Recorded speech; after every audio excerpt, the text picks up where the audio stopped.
If you're taking the PLAB 2 this year, then you'll know it's not just an exam, it's a whole journey. If you fail the plan, then you're planning to fail.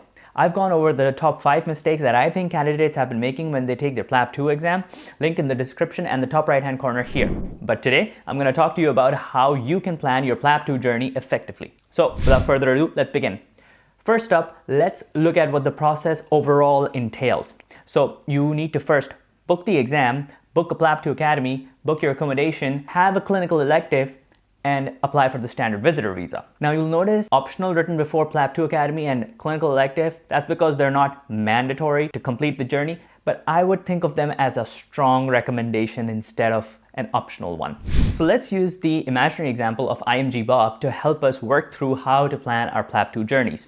IMG Bob decides to give the exam in 2023. Today is the 1st of January 2023, and IMG Bob knows he needs to book a date 6 months in advance to be able to plan for everything appropriately. So he's gonna try and book the 1st of June 2023 as his exam date. But before he makes the payment, he needs to make sure that accommodation and PLAB 2 academies are gonna line up nicely with his plans. So he goes on Google, types in best PLAB 2 academy, and goes through the first and second page of Google.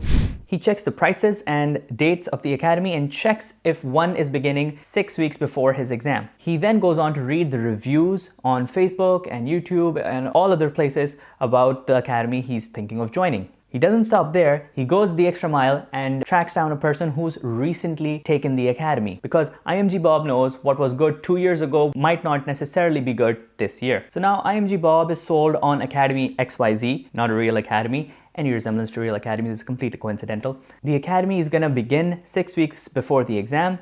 That gives IMG Bob 2 weeks of academy in-person course and 4 weeks post-academy to prepare. Now Bob tries to find an accommodation close to his academy. He knows the accommodation needs to have high-speed Wi-Fi, be close to the academy and local shops so that he wastes as little time as possible. He has no trouble finding this academy because he's already watched my video on how to find a PLAB 2 academy close to your accommodation. Link in the top right-hand corner and the description. So now Bob makes all of the payments. He's paid for the exam on the 1st of June, he's paid for the academy starting 6 weeks before his exam, and he's paid for the accommodation which starts 1 week before the academy. 1 week has gone by, now it's the 7th of January 2023. Bob now decides to find a clinical elective.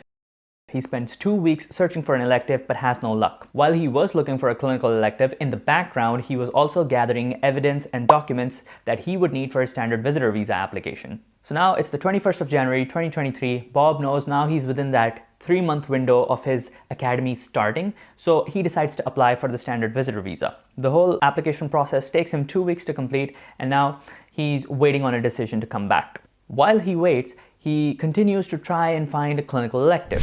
If you're anything like IMG Bob and want to know how to find a clinical attachment in the UK, comment below clinical attachment and I'll make a video on that. So now we're in 1st of March 2023. IMG Bob receives the good news. He's got his standard visitor visa and now he can start shopping for the things that he's going to be taking with him to the UK.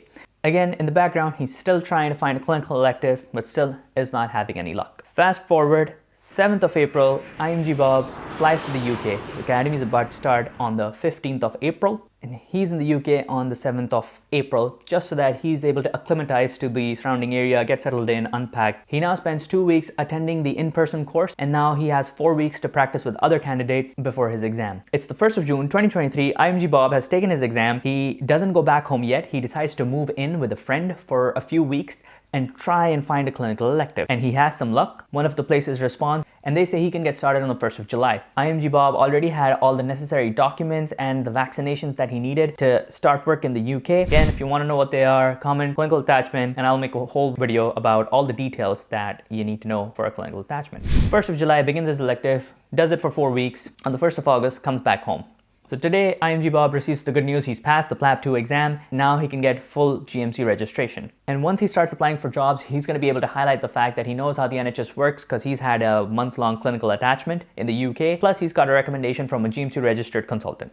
So to summarize IMG Bob's journey, booked an exam 6 months in advance, booked an academy that was starting 6 weeks before the exam, booked an accommodation that was starting 1 week before the academy and ending 1 week after the exam, and try to look for a clinical elective ideally before applying for a standard visitor visa. Now, don't sweat it if your journey doesn't look exactly the same as IMG Bob, because the most important thing is to improvise according to your personal circumstances. This process is not set in stone and there is wiggle room to be creative. If you manage to find an elective, all well and good, but if you don't, it's not a big deal, it's not the end of the world. You can always just come back, regroup and try again. Regardless of how you decide to plan your PLAB 2 journey, avoid making these 5 critical mistakes that could either cost you the exam or delay you getting your first job. In case you've passed the exam, congratulations. Here's a video on how to get yourself GMC registered step by step. See you in the next one.